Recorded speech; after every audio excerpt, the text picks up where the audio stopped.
Try to picture in your head what a perfect 1980s martial arts movie sounds like. You got it? Well, it probably sounds like Bloodsport.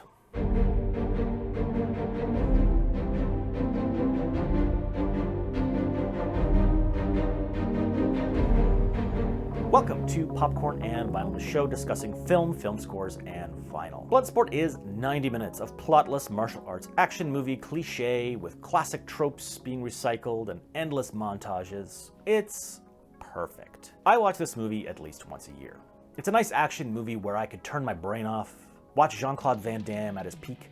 It is the perfect Saturday afternoon movie. The 1988 film stars one of the heroes of my childhood, Jean Claude Van Damme, and it is directed by Newt Arnold, with music scored by film score newcomer Paul Hertzog. The movie is based on the alleged real-life events of Frank Dux, who competed in an underground, invite-only martial arts tournament. I say alleged because his claims and stories are now widely discredited, and there is no evidence that such a tournament ever existed. It is said that no tournament of that scale could possibly be kept secret. But come on, these people were obviously just following the first two rules of Fight Club.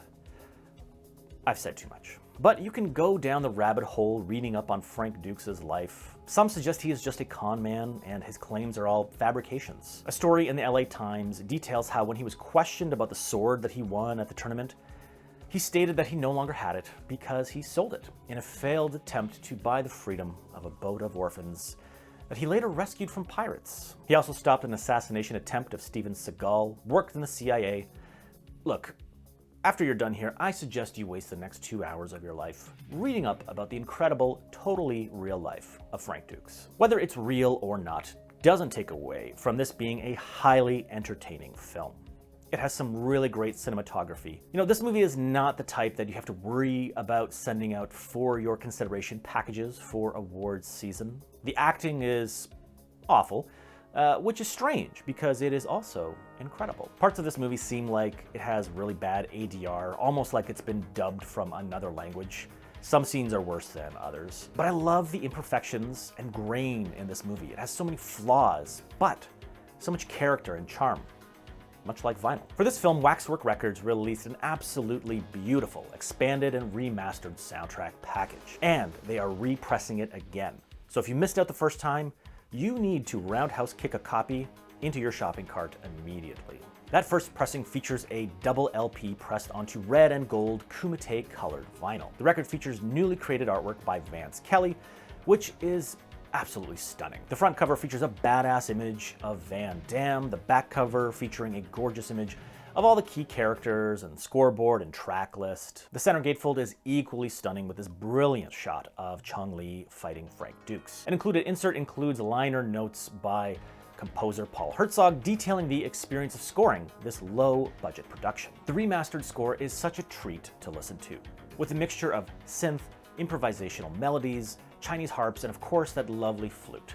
You know, this score just provides that iconic 80s martial arts film sound. You can transplant this score onto any 80s martial arts film, and it would work. The film kicks off with a great montage of fighters training while the tournament is being set up, and immediately we are given sort of the meat and potatoes of this score with that key theme represented here. Followed up by a great flashback scene track detailing how Frank began his training with Tanaka. Possibly my favorite moment is when Frank asks Tanaka to train him after the death of his son. It has such emotional power to that scene, you know, and it has a slow emotional build that transitions into another great training montage. It has a brilliant scene of serving tea blindfolded, which perfectly sets up needing to fight blind at the very end. You know, they thought that through. It finishes so strong with that tied up to bamboo meditation scene. As a 12-year-old kid, I thought this was the coolest thing. And again, that slow build really adds to the inspirational feel of the film.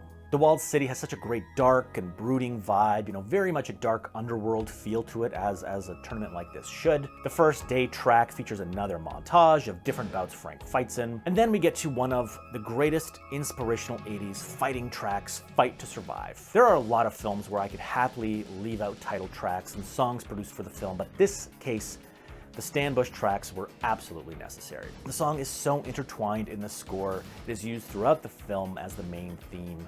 It's incredible. Featuring background vocals chanting Kumte, just chef's kiss perfection. Not present on the soundtrack, but there is a song when Dukes is being chased by Helmer and Rollins.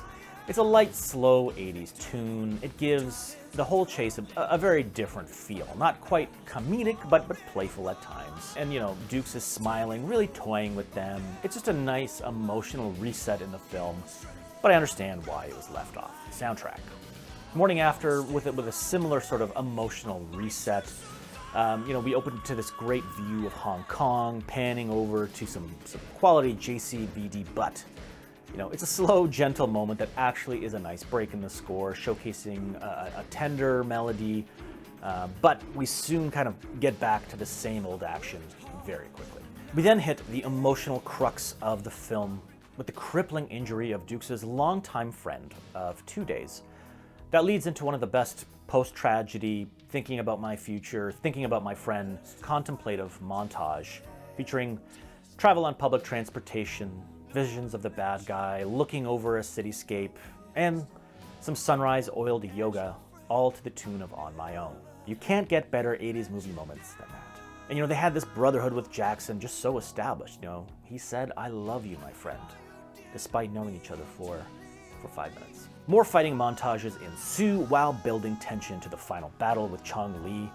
And one thing that I love about Chong Li is what an absolute showman. He knows how to entertain a crowd. So then we have our dramatic fight utilizing cues throughout the film, again returning to that blind training cue so we can recall that he has the skills to fight without being able to see. And we end the whole thing with a reprise of Fight to Survive, which just gets me jacked up with energy every time. Why are movies related to martial arts so fun to watch? You know, this is an easy recommendation to give. It's a fun album, beautiful artwork throughout the packaging, even fun little details like the fighting game, the video game on the Gold Records Center label. It's just awesome.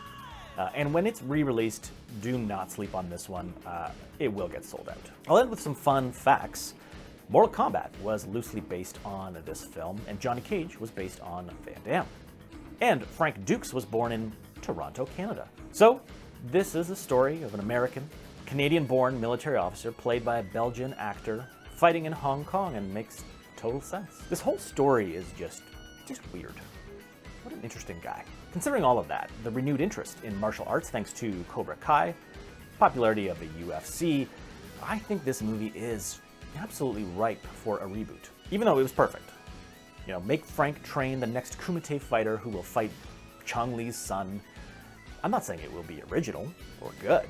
It will just be all those tropes of the original film, and we'll get a remix of the old soundtrack, just like any other proper reboot. Anyway, thanks for watching. Please give this video a like and do subscribe.